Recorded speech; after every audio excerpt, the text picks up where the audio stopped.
Hello, everybody. It's that college football guy here. Another video. You hear me bouncing around right now. I delivered in Louisville, Kentucky. Now I'm here in Shelbyville, Indiana, getting loaded up to head to just outside of Nashville, Tennessee, to deliver today, if I'm lucky. But now it's time for a Big 12 schedule preview, and now it's time for the third of the four newcomers. That is Houston. There's a truck driver drives right in front of me here. Old school Peterbilt.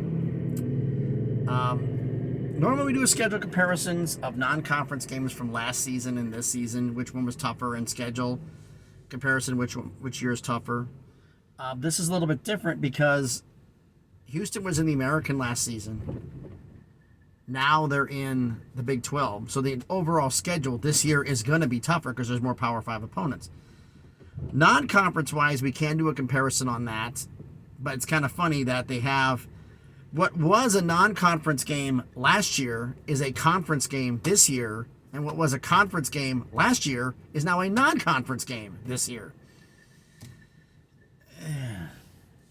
It's kind of messed up. We'll get into that, but first let's get the housekeeping out of the way. Everyone, please smash the like button, hit the thumbs up. It helps with the algorithm, helps the video be seen by more people. Comment on the video. Let me know what you think about Houston's schedule here. And subscribe to the channel. Almost at 400 subscribers. About to hit on our way to hit 1,000, and hopefully we get there, which would be very, very nice.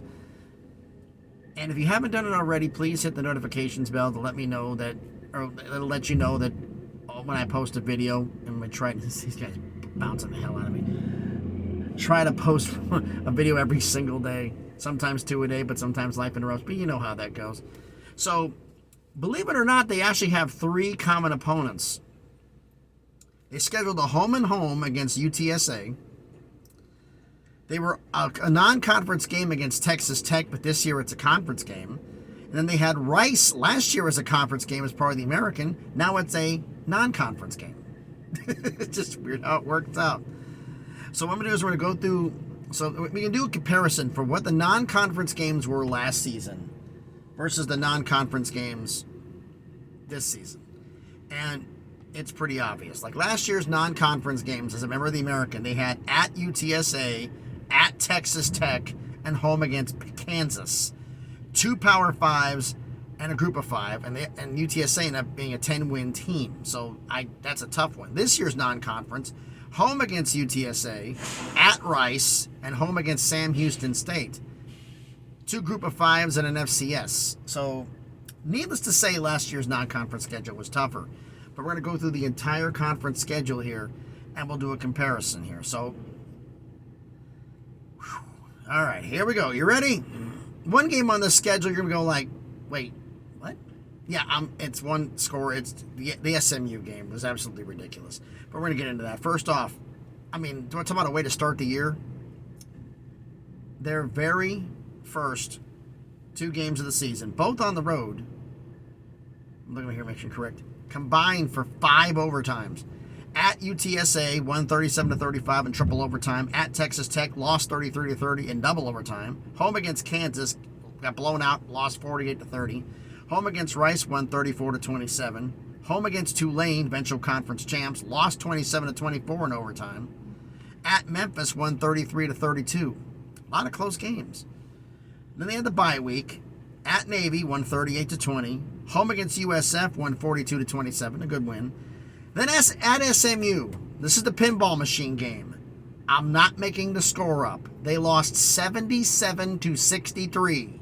If you were a defensive coordinator for either team, you were updating your resume. Look it up. Look up the box score. It is ridiculous for this game. Home against Temple, won 43-36. At East Carolina, blowout win, 42-3. And then home against Tulsa, lost 37-30. Then they went to the Independence Bowl against Louisiana and won 23-16. So that gives them a final record of 8-5.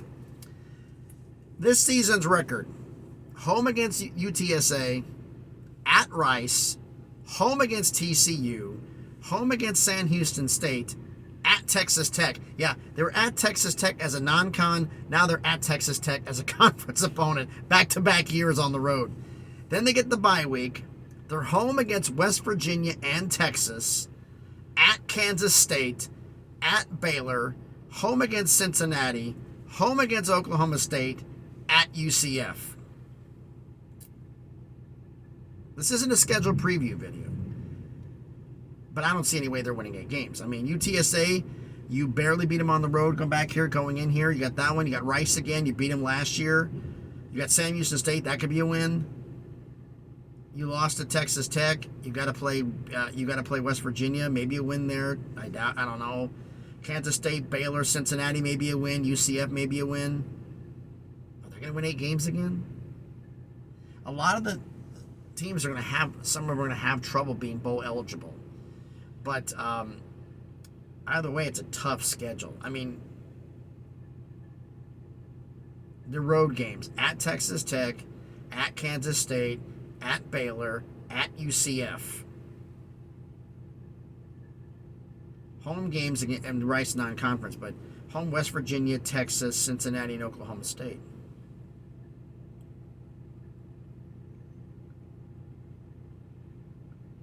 Yeah, TCU.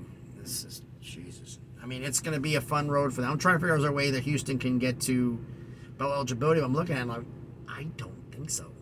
So why don't you let me know down in the comments what you think? I mean, number one, I think it's pretty obvious that this year's schedule is tougher than last year's. But do you think they got a shot of being bowl eligible this year? Let me know down in the comments. So thanks, everybody, for watching the video.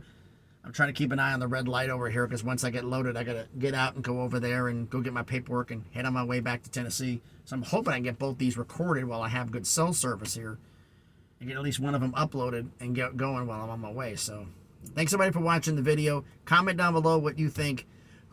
If you think that they got a shot at being bowl eligible this season. Thanks, everybody, for watching the video. Hope everybody's having a great Friday. Be safe out there, and please be good to each other.